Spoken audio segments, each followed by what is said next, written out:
제가 이 이야기를 하는 이유는 20년 넘게 경비 일을 하면서 수많은 가정을 지켜봤지만 이만큼 안타까운 경우는 처음이었기 때문입니다. 차영호 씨, 46세, 퀵서비스 기사입니다. 매일 아침 8시 50분이면 어김없이 현관을 나서는 분이었어요. 손에는 항상 도시락 하나와 보온병을 들고 계셨죠. 동식 아저씨, 안녕하세요. 지나가면서 꼭 인사를 해주시는 분이었습니다. 무뚝뚝해 보이지만 예의는 바른 사람이더라고요.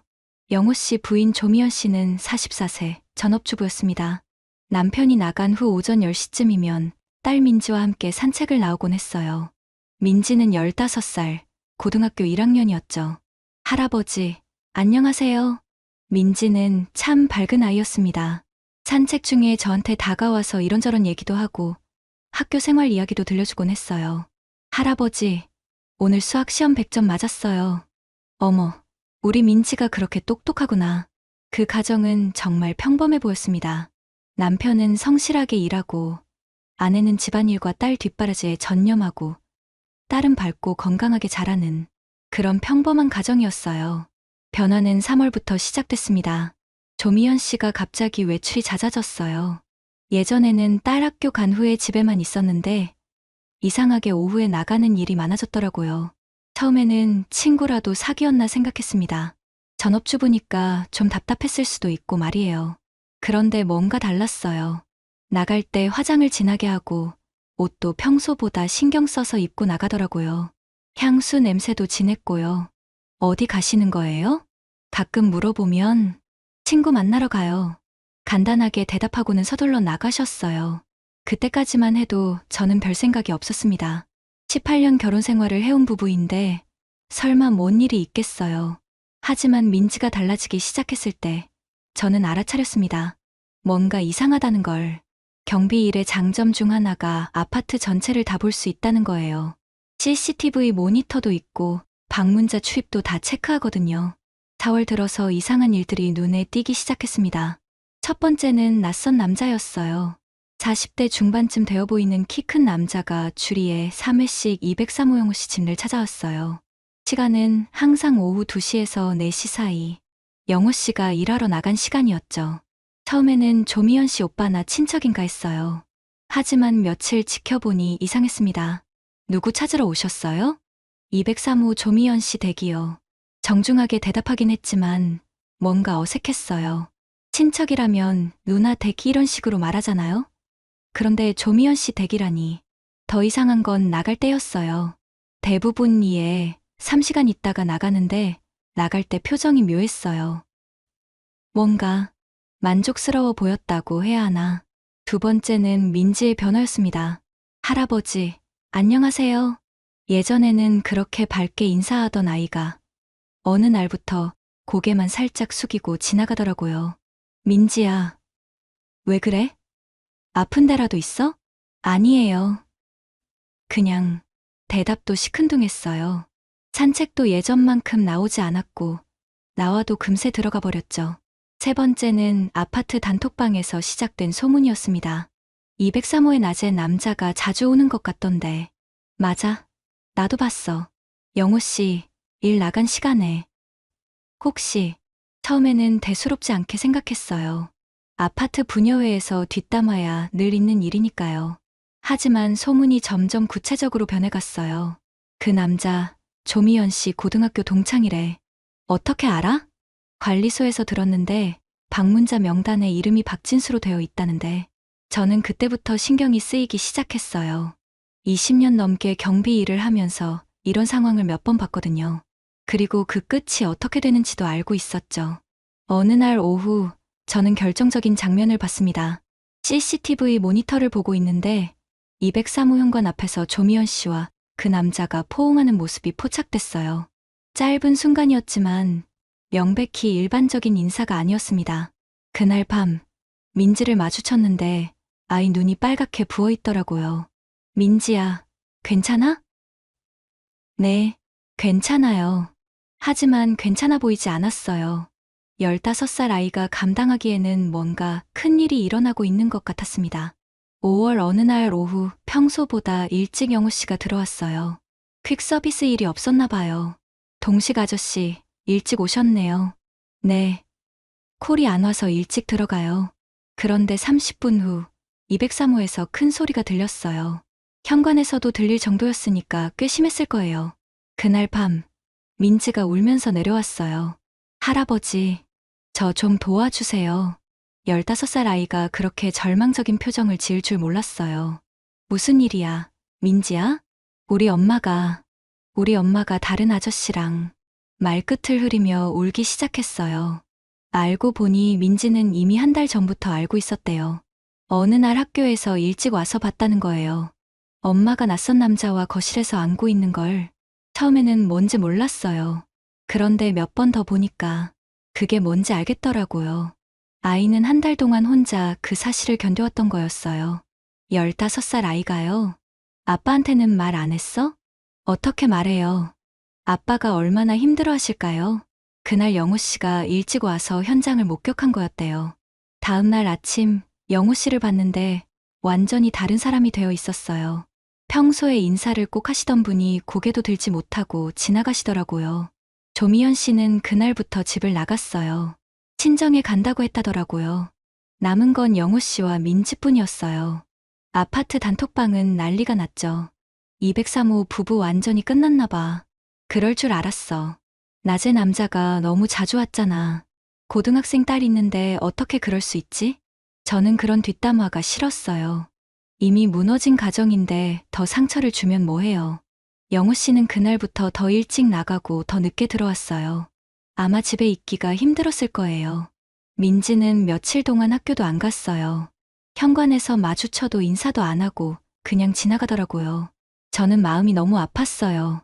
그 밝던 아이가 이렇게 변하다니. 일주일 후 영우 씨가 저한테 찾아왔어요. 동식 아저씨, 민지 얘기 좀 들으셨죠? 다 알고 계시는 것 같은데 부탁이 있어서 왔어요. 영우 씨는 제대로 잠을 못 잔 듯 눈이 푹 꺼져 있었어요. 민지가 요즘 밥도 안 먹고 학교도 안 가요. 제가 뭘 어떻게 해야 할지 모르겠어요. 18년 결혼 생활이 무너진 충격보다 딸이 힘들어하는 게 더 견디기 힘든 모양이었어요. 변호사 만나보셨어요?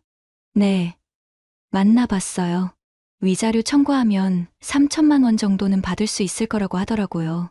그럼 소송 준비하시겠네요? 영우 씨가 고개를 저었어요. 아저씨, 저는 돈이 문제가 아니에요.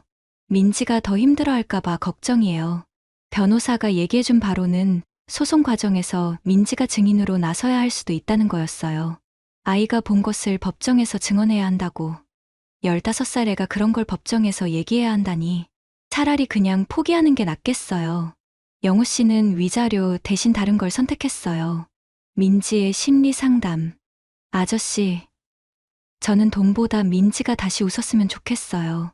그게 더 중요해요. 그때부터 영우 씨와 민지는 매주 목요일마다 상담센터에 다니기 시작했어요. 아버지와 딸이 함께 받는 심리 상담이었죠. 상담비가 월 50만 원 정도 나왔어요. 퀵서비스 기사 월급으로는 적지 않은 돈이었지만 영우 씨는 한 번도 아깝다는 소리를 안 했어요. 민지가 조금씩 나아지고 있어요. 어제는 오랜만에 웃더라고요. 한 달 후 영우 씨가 저한테 말했어요. 아파트 사람들은 영우 씨를 이상하게 봤어요. 왜 소송 안 해? 3천만 원인데 나라면 끝까지 가서 돈이라도 받겠어. 하지만 영우 씨는 흔들리지 않았어요. 제 딸이 다시 건강해지는 게 3천만 원보다 값진 거예요. 6개월이 지났습니다. 민지는 많이 좋아졌어요. 다시 학교에 다니기 시작했고 저한테도 예전처럼 밝게 인사해요. 할아버지, 안녕하세요. 민지야, 오늘 기분 좋아 보이네. 네. 아빠랑 어제 영화 봤어요. 오랜만에 재밌었어요. 영우 씨와 민지는 이제 매주 토요일을 아빠와 딸의 데이트 데이로 정했대요. 영화도 보고 맛있는 것도 먹고 같이 시간을 보내는 거죠. 전에는 아빠가 너무 바빠서 민지랑 시간을 많이 못 보냈어요. 그런데 이런 일이 생기고 나니까 정말 중요한 게 뭔지 알겠더라고요. 영우 씨도 많이 달라졌어요. 예전보다 일찍 들어오려고 노력하고 민지와 대화하는 시간을 늘렸어요. 조미연 씨는 그 후로 한 번도 안 왔어요. 이혼 서류에 사인하고 집만 가져갔다더라고요. 민지를 보고 싶다고 연락한 적도 있었지만 민지가 거부했대요. 엄마 보기 싫어요. 아빠한테 그렇게 못한 사람을 왜 봐야 해요. 박진수라는 그 남자도 소문으론 부인하고 이혼했다고 하더라고요. 결국 두 가정이 다 무너진 거죠. 어느 날 영우 씨가 저한테 말했어요. 아저씨, 처음에는 정말 분했어요. 18년을 성실하게 살았는데 이런 배신을 당하다니 복수하고 싶었어요. 그런데 민지를 보니까 생각이 바뀌더라고요. 제가 복수에 매달려서 민지가 더 힘들어하면 뭐해요? 차라리 그 시간에 민지와 새로운 추억을 만드는 게 낫죠.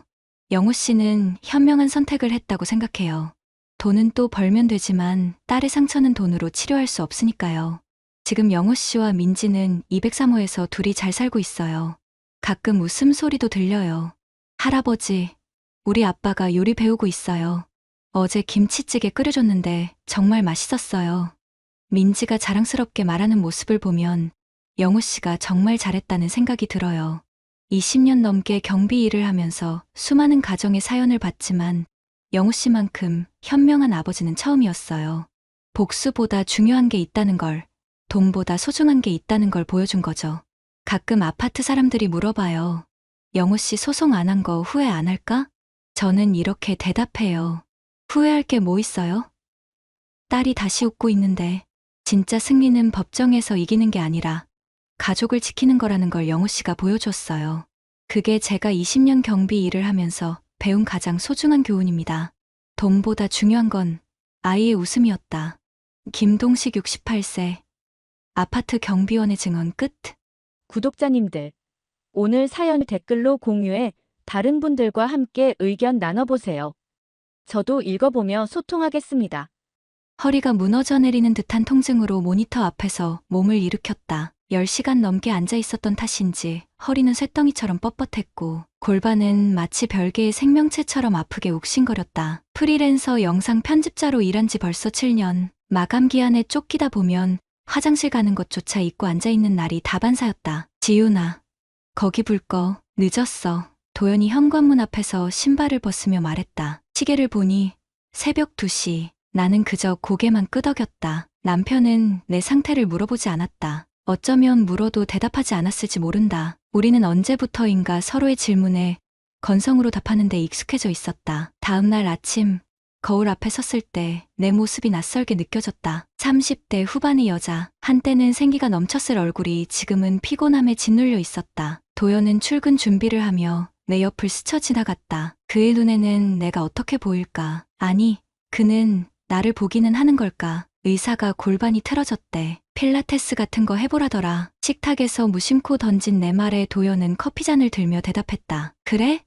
다녀. 그 짧은 대답에 숨겨진 무관심이 가슴을 찔렀다. 어쩌면 그는 진심으로 내 건강을 걱정하는 마음으로 한 말일지도 모른다. 하지만 그 말엔 열정도 관심도 느껴지지 않았다. 우리 사이에 흐르는 이 무심함은 언제부터였을까? 아파트 단지 내 필라테스 센터는 생각보다 붐볐다. 오전반은 주로 수험생 엄마들로 가득했고 저녁반은 퇴근한 직장인들이 차지했다. 내게 맞는 시간은 오후 2시. 그 시간은 센터가 한가했고 강사 이준혁은 그 시간에만 1:1 맞춤 수업을 진행했다. 첫 수업날 거울 가득한 스튜디오에 들어서자 내 자세가 부끄러워졌다. 30대 중반으로 보이는 다른 회원들의 당당한 자세와 달리 내 몸은 위축되어 있었다. 피로와 무기력이 나를 감싸는 듯했다. 서지훈 회원님이시죠?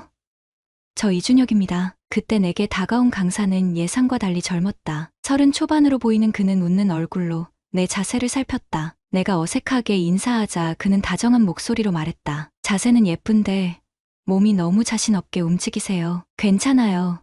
천천히 배워가면 되니까요. 처음 듣는 칭찬에 얼굴이 뜨거워졌다. 예쁘다는 말은 얼마나 오랜만에 듣는 말인지. 도연은 언제부터인가 내 외모에 대해 어떤 언급도 하지 않았다. 처음엔 그저 익숙해져서 또 바빠서라고 생각했다. 하지만 매일 아침 거울을 보며 나는 알고 있었다. 나도 그도 서로가 어떻게 변해가는지 눈치채지 못한 채 살아왔다는 것을. 준혁은 천천히 내 골반 위치를 교정해주며 설명했다. 그의 손이 내 등과 허리를 지탱할 때 오랜만에 누군가에게 온전히 보여지고 있다는 느낌이 들었다. 그것은 단순한 신체적 접촉이 아니라 누군가 나를 제대로 바라보고 있다는 감각이었다. 호흡을 깊게 하세요. 그래요. 매트 위에서는 자신에게만 집중해도 괜찮아요. 그 말이 내 마음 속에 작은 균열을 일으켰다. 자신에게 집중한다는 것. 얼마나 오랫동안 나는 나 자신을 잊고 살았던가. 모니터 속 영상에 남편의 필요에 생활의 루틴에 나를 맞추며 정작 나 자신은 잊고 살았다. 수업을 마치고 집에 돌아온 나는 도연에게 말했다. 필라테스 등록했어. 오후 2시에 하는 거. 도연은 소파에 앉아 보고서를 읽다가 고개만 끄덕였다. 운동 다녀와. 그게 전부였다. 더 이상의 질문도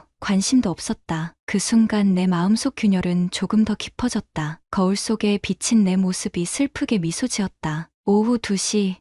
그 시간만큼은 나 자신을 바라볼 수 있을까? 나를 온전히 느낄 수 있을까? 내일도 그 시간이 기다려진다는 생각에 마음이 조금 설렜다. 필라테스를 시작한 지 보름이 지났을 때 내 몸은 조금씩 변화하고 있었다. 근육의 긴장이 풀리고 골반의 통증도 줄어들었다. 거울 앞에 섰을 때 내 자세는 전보다 나아졌지만 마음속 균열은 더 깊어지고 있었다. 코어에 집중하세요. 배꼽이 등 쪽으로 붙는다고 상상하면서 준혁은 내 복부에 손을 얹었다. 그의 손길은 직업적인 것이었지만 그 온기는 내 피부를 타고 오래 남았다. 처음엔 그저 강사의 지도라고 생각했다. 그러나 그 접촉이 점점 길어질수록 내 심장은 오래된 감각을 기억해내고 있었다. 누군가에게 만져진다는 것, 바라봐진다는 것이 어땠는지, 도연과는 언제부터 서로를 만지지 않게 되었을까? 어쩌면 함께 있어도 혼자인 시간이 쌓이다 보니 자연스레 그렇게 된 것일지도 모른다. 우리는 서로의 자리를 인정하는 척하며 사실은 각자의 고독 속에 갇혀 있었다. 오늘은 회원님 몸이 훨씬 편안해 보여요. 수업 후에 커피 한 잔 어때요? 운동 후 영양 섭취에 대해 몇 가지 조언해드리고 싶어서요. 준혁의 제안에 잠시 망설였다. 그러나 집에는 내게 관심 없는 남편뿐.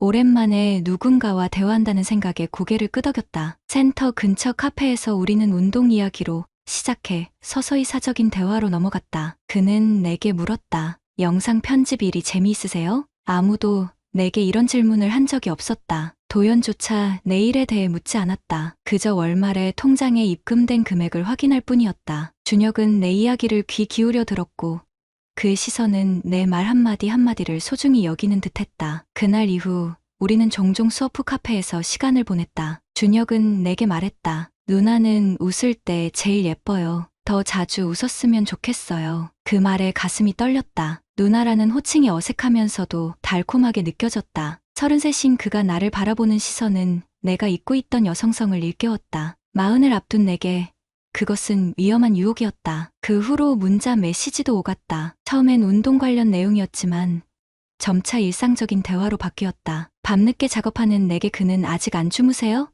라며 관심을 보였다. 그 짧은 메시지에도 설렜다. 도연이 나를 위해 깨어 있었던 적이 언제였던가. 필라테스를 시작한 지 한 달쯤 되었을 때 준혁은 센터가 문 닫은 후 개인 레슨을 제안했다. 그날 저녁 텅 빈 스튜디오에서 우리는 평소보다 깊은 스트레칭을 했다. 거울 속에 비친 우리의 모습이 낯설게 느껴졌다. 그는 내 뒤에 서서 팔을 뻗는 자세를 도와주었고 그의 체온이 내 등에 닿았다. 준혁 씨, 이렇게 특별 수업 해주셔서 고마워요. 내 말에 그는 내 어깨를 부드럽게 잡았다. 누나만을 위한 시간이에요. 그의 손이 내 팔을 타고 내려왔고 우리의 눈이 거울 속에서 마주쳤다. 내 안의 이성은 이것이 잘못되고 있다고 외쳤지만 오랜 시간 굳어있던 내 마음은 누군가의 온기를 갈망하고 있었다. 이어진 일은 빠르게 진행됐다. 센터 뒤편 휴게실로 향한 우리는 처음으로 선을 넘었다. 준혁의 손길은 더 이상 교정을 위한 것이 아니었다. 그것은 오랫동안 방치된 나를 깨우는 불길이었다. 내가 여전히 여자라는 것,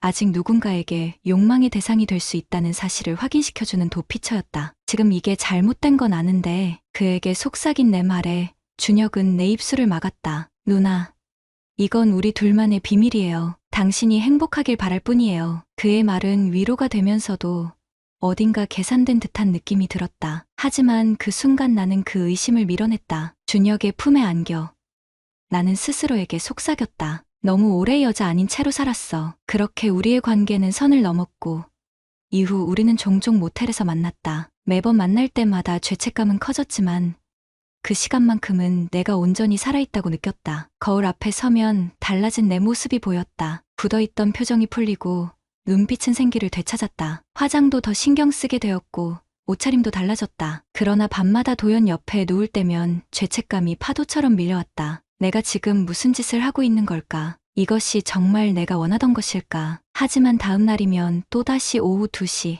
그 시간만을 기다리는 나를 발견했다. 거울 속 내 모습은 점점 더 낯설어지고 있었다. 어젯밤 도연이 내 목에 남은 희미한 자국을 보았다. 그의 시선이 잠시 멈췄을 때 내 심장은 터질 듯이 뛰었다. 그러나 그는 아무 말도 하지 않았다. 평소처럼 눈인사만 하고 서재로 향했다. 아니, 정말 아무것도 알아채지 못한 걸까? 아니면 모른 척하는 걸까? 거울 앞에서 목을 살펴보니 희미한 붉은 자국이 보였다. 준혁이 마지막으로 내게 입맞췄던 자리였다. 몸은 증거를 남긴다. 이 생각에 식은땀이 등을 타고 흘렀다. 요즘 옷이 달라졌네. 아침 식사 자리에서 도연이 무심코 던진 말에 손에 든 포크가 떨어질 뻔했다. 한 달 만에 처음으로 그가 내 외모에 대해 언급한 것이다. 그의 말투는 평소와 같이 담담했지만 눈빛에 감추된 미세한 의문이 나를 불안하게 했다.